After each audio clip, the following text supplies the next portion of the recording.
When we think of the conflicts between the U.S. government and Native Americans, there are a few incidents that come to mind. For instance, we think of the Trail of Tears beginning in the 1830s when the 5 civilized tribes were expelled from the southeast. We also think about Custer's last stand at Little Bighorn in 1876 and the massacre of over 300 natives at Wounded Knee in 1890. There is one that is not as widely known but should be: the massacre of up to 600 Cheyenne and Arapaho Indians at Sand Creek, Colorado in 1864. I'm Bill Scott, and I'm making history.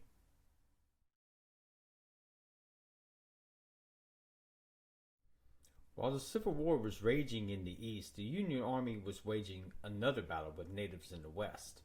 This was an extension of the centuries-long conflict between whites and Native Americans for control of valuable lands for settlement and, since the 1830s, for gold and other precious resources. It was a time of seemingly constant conflict between the natives who lived on these lands for generations and the American descendants of English, French, German, and other white European settlers of the East. Under the guise of manifest destiny, Americans had long desired to extend American hegemony across the continent through lands long inhabited by Native Americans and claimed by France and Spain. The land that what is now Colorado was part of Mexico until 1848, when it was ceded to the United States after the Treaty of Guadalupe Hidalgo after the Mexican-American War. Tensions rose during the Civil War, and calls for both war and peace with various Native American tribes rang out. In June 1864, Governor John Evans of the Colorado Territory called for friendly Native Americans to take sanctuary at federal installations and to receive supplies there. Black Kettle made a serious entreaty towards achieving this peace and met with Evans in August of 1864. He responded to Evans' call for sanctuary and brought his band of Cheyenne to Fort Lyon and camped there, still in negotiations with Major Edward Wynkoop and Governor Evans to retain that peace. Later, they were requested to relocate to Big Sandy Creek, about 40 miles away, which was obviously outside of the protected borders of Fort Lyon or any other military installation. This conflict would lead up to the massacre at Sand Creek in Colorado in 1864.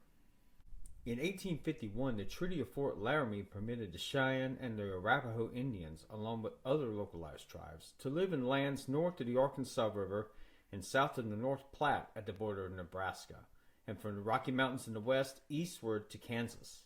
But white settlers hungry for land and for gold defied the treaty. 10 years later, in 1861, the Treaty of Fort Wise would see the tribes cede many of the lands designated to them in the Fort Laramie Treaty. Black Kettle, the chief of the Cheyenne, was one of the leaders who worked with the U.S. government.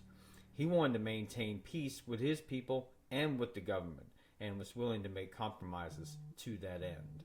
Now, simultaneously, Evans founded the 3rd Colorado Volunteers, which was led by Colonel John Chivington, a veteran of the Battle of Glorieta Pass 2 years prior. Evans, who, as we remember, made the entreaties for peace and protection, changed his tune completely in September 1864 at a meeting with the Cheyenne Endeavor, saying, quote, "Whatever peace they make must be with the soldiers and not with me." Chivington was initially to be placed as a chaplain by the former territorial governor of Colorado, but he wanted to see military action, so he declined. Instead, he was placed as a major in the 1st Colorado Volunteers under Colonel John P. Slough. In New Mexico, his unit surprised a Confederate force in a skirmish at Apache Canyon outside of Glorieta Pass and routed them. 2 days later, at the Battle of Glorieta Pass, the Union forces under Slough, including Chivington, were defeated by a Confederate force under General John Scurry, but the Union burned the rebel supply wagons, forcing their retreat and giving the Boys in Blue a tactical victory in ending the New Mexican campaign. After this battle, Chivington returned to Colorado. He was against slavery, but that did not mean that he was for equality. He held a damning avarice against the Native Americans, saying, "Damn any man who sympathizes with Indians. I have come to kill Indians and believe it is right and honorable to use any means under God's heaven to kill Indians. Kill and scalp all, big and little, nits make lice." On November 29, 1864, Chivington arrived just outside of the encampment. At about 6:30 a.m., he ordered his men to attack. Two captains of their divisions refused the orders and restrained their men, but Chivington and the rest of his 675-man some-odd force opened fire on the camp, killing every native in sight. The flying U.S. flag and the white flag of peace were ignored, as well as the normal rules of war. Many natives were scalped, and in some cases, genitalia were cut off the men, and fetuses were cut out of the pregnant women. The number of Cheyenne and Arapaho killed varies depending on the source, and there were a lot of sources, anywhere from 60 to about 600. Chivington himself placed the death toll at about 600, but perhaps he said this to be braggadocious a little bit, but his sentiment in hatred for Native Americans and acting to exterminate them is completely unquestioned. Most of the victims were women, children, and elderly Cheyenne and Arapaho, innocent victims of bloody aggression, cruelty, and death. After the initial killing, Chivington and his men raided their teepees and stole their horses, and then returned to kill the wounded. There were quite many first-hand accounts that were given of the slaughter that were more impactful than any historian, including myself, could really summarize. And here are a couple of them. One was from John Smith, an Indian interpreter and a special Indian agent, and also a guide to Chivington.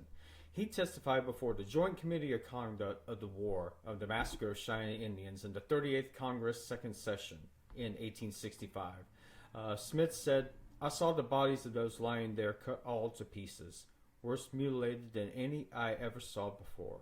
The women cut all to pieces, with knives, scalped, their brains knocked out, children 2 or 3 months old, all ages lying there, from sucking infants up to warriors. By whom were they murdered? By the United States troops." The account was from Robert Bent, the son of trader William Bent and a Cheyenne woman. He said, "I saw the American flag waving and heard Black Kettle tell the Indians to stand around the flag, and there they were huddled, men, women, and children. I also saw a white flag raised. These flags were in so conspicuous a position that they must have been seen. When the troops fired, the Indians ran, some of the men into their lodges, possibly to get their arms. I think there were 600 Indians in all. I think there were 35 braves and some old men, about 60 in all. The rest of the men were away from camp, hunting." And the final source I'm going to quote here is from Black Kettle himself. He says, "My shame is as big as the earth. I once thought that I was the only man that persevered to be the friend of the white man, but it's hard for me to believe the white man anymore." There were some survivors of the massacre who hid out in caves or were out hunting, as Mr. Bent said. The survivors sought other Sioux, Lakota, and Cheyenne tribes. They smoked war pipes, and they made retaliatory raids on several white settlements, including Julesburg, Colorado, where 1,000 natives killed numerous men, women, and children. In the beginning, the event was seen as a positive about a brave army fighting against a noble and fierce enemy. But later on, there were calls to be investigations because it was purported to be a massacre. There was an inquest by Congress of that massacre, and many officials, including Chivington, were questioned by it, including the aforementioned John Smith. The Joint Committee of the Conduct of the War concluded, "Chivington surprised and murdered in cold blood the unsuspecting men, women, and children on Sand Creek, who had every reason to believe they were under the protection of the United States authorities, and then returned to Denver and boasted of the brave deed he and the men under his command had performed, for the purpose of vindicating the cause of justice and upholding the honor of the nation. Prompt and energetic measures should be at once taken to remove from office those who have thus disgraced the government by whom they were employed, and to punish, as their crimes deserve, those who have been guilty of these brutal and cowardly acts." Chivington escaped official punishment by resigning his commission beforehand, yet he stood by his actions. His only real punishment was the removal of his political aspirations.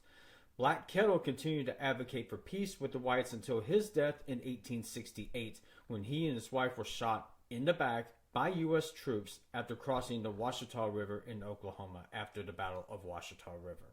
The reason I wanted to make a video of Sand Creek was because of the relative absence of this incident in the telling of American history. It was one of the most heinous wrongs committed by the U.S. Army that has not really been examined in a grand scale. I didn't know about this until I was in college, because in the Southeast, when we think of history, we mainly think of colonial times, Civil War, especially here in Atlanta, Georgia. Sherman's March, but we don't really hear about a lot of the atrocities, happening, outside of our borders. History is more localized, I guess you could say. I think Americans should learn more about more than just their local histories, about places like Sand Creek, also about the Trail of Tears, Wounded Knee, Little Bighorn, and the Wampanoag that I highlighted in another video that I posted about the first Thanksgiving, which you can find on Making History with Bill Scott. And in conclusion, we must know the complete truth about our history if we are to evolve and grow as a nation and as a people. Empathy, understanding, recognizance, equity, justice. These are a few of the watchwords that we should adhere to while studying history, preparing the present, and ascertaining the future. Thank you again for making history with me. I am Bill Scott. I have new videos uploaded every week on YouTube. Please remember to like, comment, and subscribe. And the more people who like, comment, and subscribe would mean that I can make more videos. And also, if you want a certain event or person or place highlighted on Making History with Bill Scott, please leave so in the comments. And also, you can follow me on TikTok. History Minute Bill Scott. That's where I do shorter videos, and I do them a lot more frequently than every week. So be sure to check out my TikTok page. Again, thank you so much for making history with me this week. Go out and make some history of your own.